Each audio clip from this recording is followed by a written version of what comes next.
If you're a Minecraft unk like me, well, you know that before Bedrock Edition, there were such things as Legacy Edition, versions of Minecraft that were developed by 4J Studios to run on consoles like the Nintendo Switch, the Xbox and the Windows 10. Quite often, to make sure that the players weren't missing out on a bunch of stuff that Java Edition had, Mojang would help add mashup packs, which were a bunch of texture and resource packs that added cool maps, cool skins and other stuff into the Minecraft based game. For the Nintendo, Wii U, 3DS and Switch editions of Minecraft, Mojang decided to get a little help from Nintendo and make the Mario Mashup Pack, which to this day is considered one of the best, if not the best Mashup Pack to this day. Is it because of the tons of content, or the cool map, or the loads of Mario references it makes? Well, that's what I'm here to find out. Here's why the Minecraft Mario Mashup Pack was the best mashup pack to have ever existed.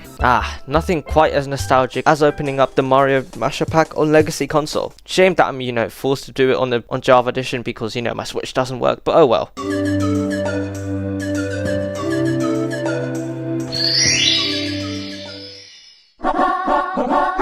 One of the main things about this pack is, well, the map that came with it. Now, most Legacy mashup packs actually came with a map, but none were quite as good as this.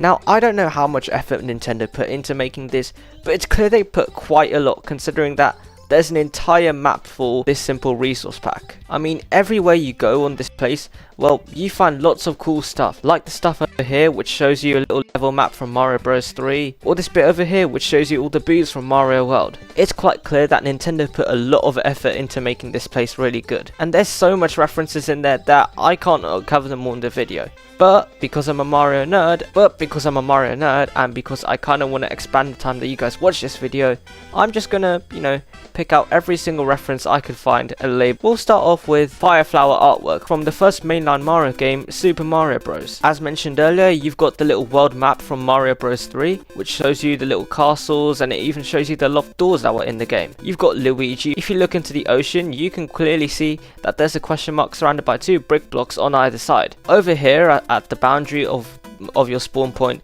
and the little area behind it, well, you've got the little bushes from Mario World. You've even got a 1-up mushroom. You've also got probably Mario's most iconic enemy, the Goomba, and you've even got my favourite Mario enemy, the Chain Chomp, with King Bob-omb right behind it, who made his appearance in Super Mario 64. You've even got Peach's castle here, which is again from Mario 64. And if you go inside, well, you see even the layout is similar. If I go into this room over here, boom, you see Bob-omb Battlefield, which if I go behind it, well, no, it just spawns me out here. Well, that was a bit underwhelming, but hey, at least we've got over here what seems to look like Delfino Plaza, which is from Super Mario Sunshine. And I'm gonna go straight to my next bit, which is probably one of my favorite bits of the Mario Mashup Pack. Now, unfortunately for me, given that my Switch doesn't seem to want to work, I've had to use this Mashup Pack on Java Edition, which means I don't get to show you all the cool skins. I know. Big sad. But thankfully for me, we live in a world where there's an internet, so instead I'm just going to show you some of the cool skins that they made for this mashup pack. You've obviously got Mario, who makes quite a lot of appearances in the mashup pack. Tanuki Mario, Fire Mario, Boomerang Mario, Propeller Mario, Cat Mario, and hey, there's even one with him wearing a doctor's costume. There's also some of the other iconic Mario characters here, like Luigi, like Toad, like Peach, and of course Bowser. What I also love about the skin pack is also how they add in a bunch of enemies. For example, PD Piranha, I mean, this guy is massive and yet they somehow managed to fit him on Minecraft skin. Stuff like the Shy Guy, who are known for being really small, well, they managed to shrink the skin proportion just so that they could fit. And as my favourite Mario Kart character is Shy Guy, Nintendo get a big Cheetox thumbs up from me.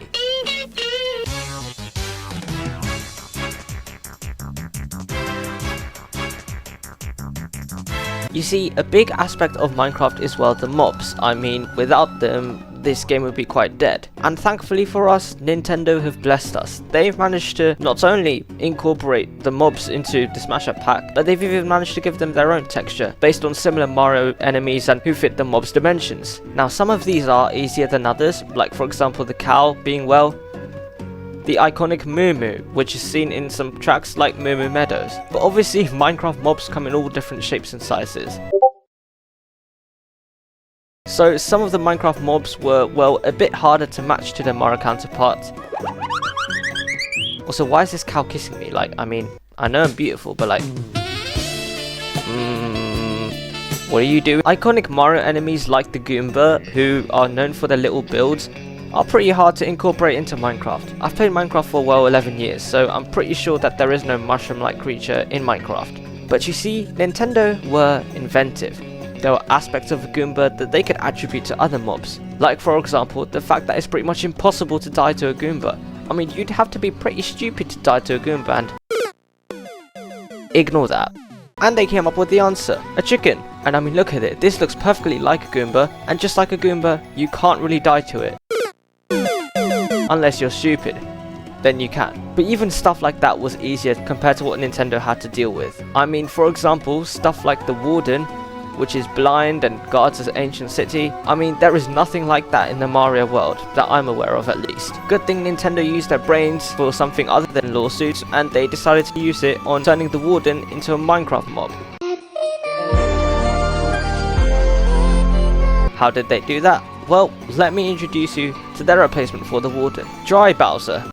Oh, scary! And don't lie to me, I know that you'd be pissing your pants as well if you saw that randomly pop up in a cave. In fact, for most of the Minecraft mobs, Nintendo managed to find a pretty good alternative for them. Like the Endermen, who are tall black.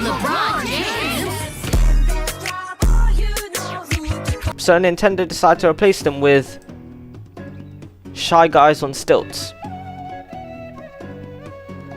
But it wasn't just the mobs which Nintendo retextured, it was also all the tools and armor as well. All the armor was retextured to iconic Mario power-ups, and all the swords being, well, turned into axes, and all the axes being axes. I mean, I'm still pretty confused. This little texture here looks more to me like an axe or a mace than a sword, but whatever. I suppose this does its job at dealing with mobs quite well. All the functional blocks were also retextured, probably my favorite one being, well, the shulker boxes being retextured to look like piranha plant heads, which is actually kinda cool. To me, it is absolutely astounding how Nintendo managed to, you know, make a mashup pack with all the Minecraft stuff being somehow fitting into the Mario universe. There's no bad texture in here, and there's no, I mean, every little reference here is just so cool and just so, this mashup pack caters to nerds like me, but it also caters to those who are familiar with Minecraft. But with that, that's all from me. Do you think that this is the best mashup pack in all of Minecraft, or do you think that perhaps the medieval one was better? Bye from me, and I'll see you in the next one.